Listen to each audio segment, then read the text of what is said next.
In 2025, official development assistance fell by 23.1%. That's not a typo, and it's not a normal year-to-year fluctuation. It's the largest annual contraction in the history of foreign aid. The chair of the OECD's Development Assistance Committee put it plainly. Never before in history have we seen such a sudden, dramatic decline in ODA from one year to the next. Never. And here's what makes this moment different from past downturns in this sector. This isn't a temporary dip before things bounce back.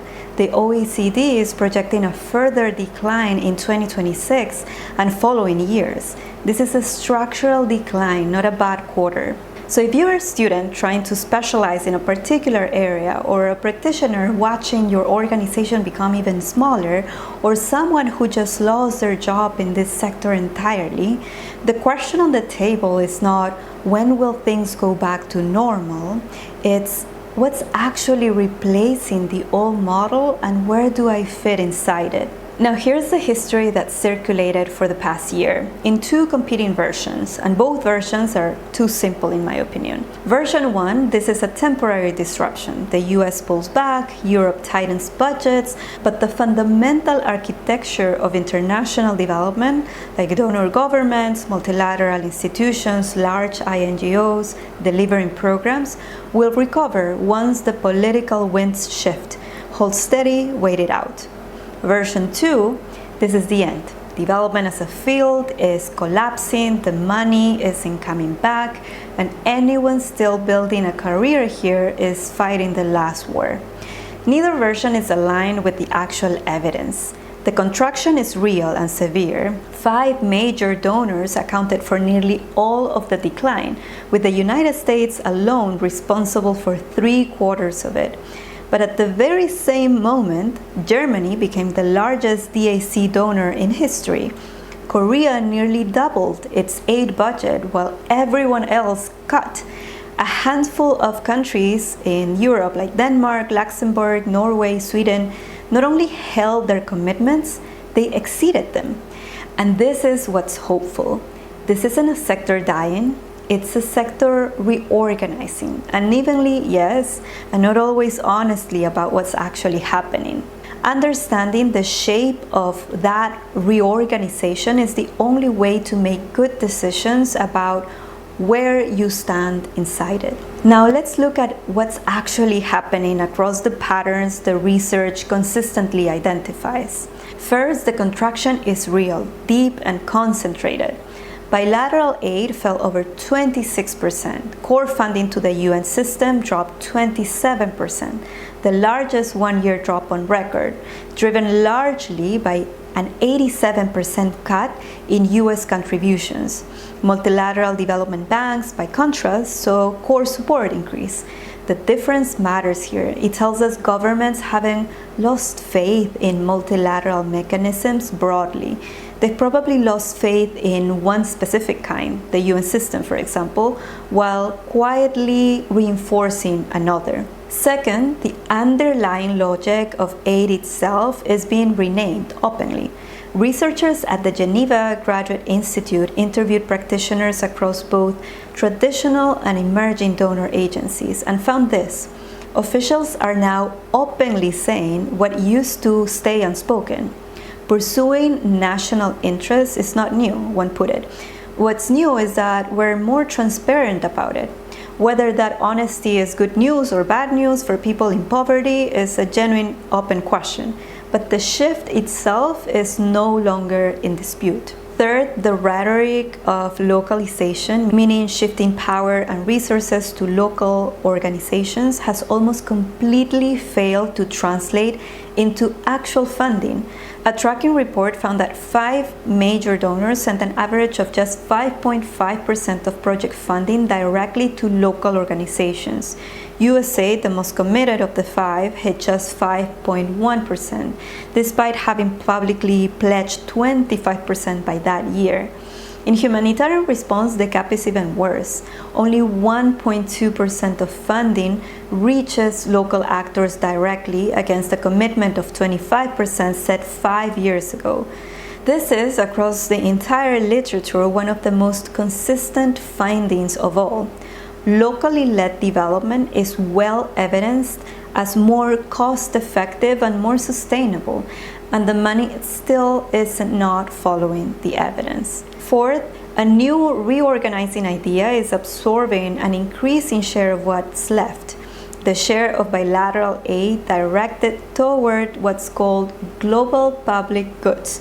Climate stability, pandemic preparedness, food security rose from 37% to 60% between 2007 and 2021. That's a genuine reframing of what aid is understood to be for.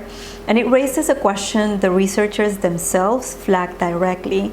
As resources shift toward problems that affect everyone, what happens to the problems that affect specifically the most vulnerable with no global spillover to justify the spending? Now, the sector is telling itself a very hopeful story about reorganization, multilateral institutions adapting rather than collapsing, NGOs becoming networked intermediaries instead of primary service deliverers, philanthropy stepping in where governments retreat. Some of that is genuinely happening, but look closely at the philanthropy piece specifically because it reveals the contradiction most clearly. Bill Gates himself has gone to the US Congress to argue his own foundation cannot fill the funding gap. The math backs him up. Global ODA fell by roughly 15 billion in a single year, nearly double the Gates Foundation's entire annual budget. Private philanthropy from all the US foundations combined totals around 6 billion a year. It's not even close. And here's the deeper contradiction underneath the reorganization narrative. The same researchers who describe this sector as reorganizing, not collapsing, are looking at institutional adaptation. The researchers who describe the existing order as having already collapsed are looking at the legitimacy and financing crisis.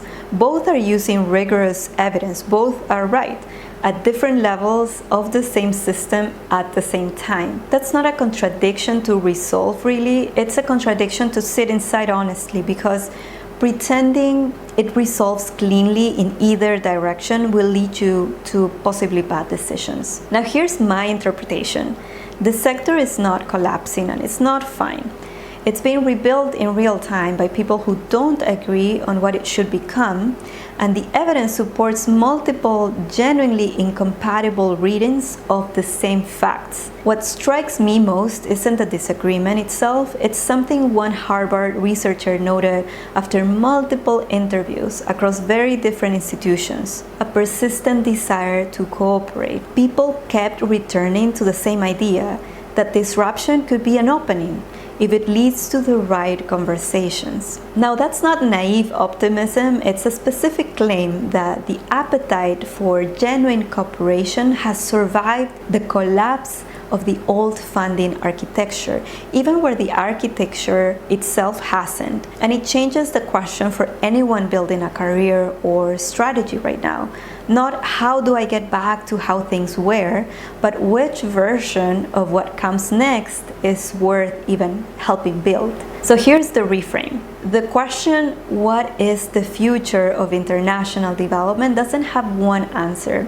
And any video that gives you one is oversimplifying evidence that generally doesn't resolve that cleanly. What the evidence does support is a map where structural pressure is concentrated, where it's easing, and what skills and positions are becoming durable across multiple possible futures rather than betting everything on one. The point across every honest reading of this literature is the same. Practitioners who can demonstrate real outcomes work across actor types: government, multilateral, philanthropic, local, and bring genuine financial fluency alongside programmatic skill, are positioned well regardless of which version of the reorganization wins. So what does this mean in practice? Here's what the evidence suggests for 4 different situations. See which one is closest to yours. If you're a student choosing to specialize in one area, the data doesn't tell you what matters morally, but it does tell you where institutional money is currently flowing.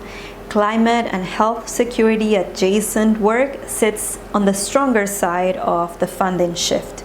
Gender equality and humanitarian response sit on the weaker side, not because they matter less, but because they're being deprioritized in aggregate funding. If you're drawn to an underfunded area, the practical move is to become strong at outcome measurement and cost effectiveness communication, because that's exactly the skill set that can make a strong case for resources in a tightening market. If you're an established practitioner whose organization has become smaller, separate your organization's contraction from your own relevance. They're not the same question.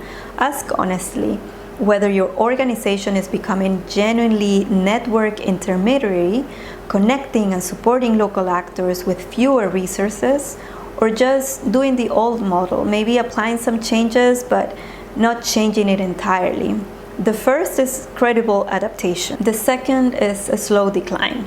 Your institutional memory may be exactly what's needed to help make the case for the former. If you're watching your organization prioritize external partners over its stated values, don't make the case in the language of ethics alone. Make it in the language of measurable gaps. The localization data offers a template.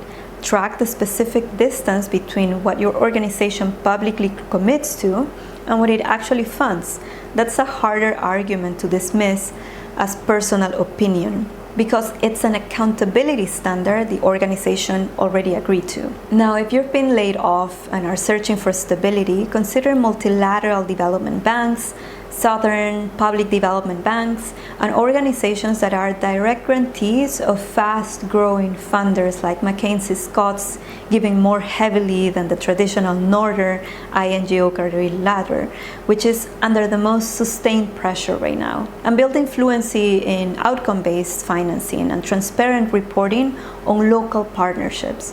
Two skills the evidence shows are scarce and rising in value almost everywhere in this landscape. And here's the field question, whichever situation is yours. Given everything you've heard right now, where in this reorganization do you actually want to stand? Not where's safest, where does the version of this sector you want to help build need people most? Now let's bring it all together. The contraction is real.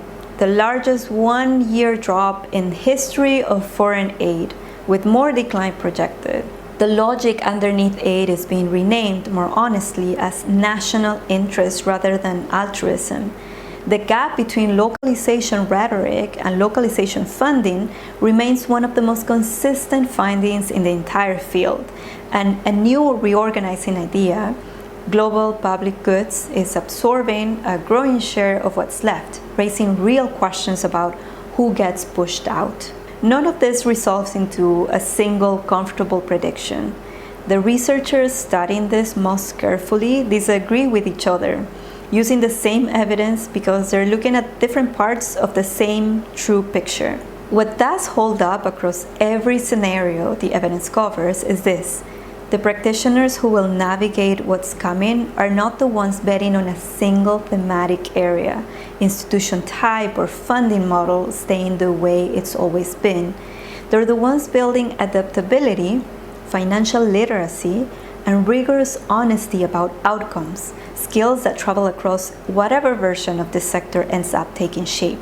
The Learning Loop Guide, linked below, is built for exactly this kind of ongoing inquiry, because in a sector being rebuilt in real time, the capacity to keep learning is not a supplement to your strategy. Right now, it might be your entire strategy. Now, if you see yourself in one of the 4 situations I named, I'd love to know which one and what are your reflections about it. Drop it in the comments. This is Beyond Social Science, where we focus on practical learning for global change makers. If you learned something new today, I'll see you in the next video.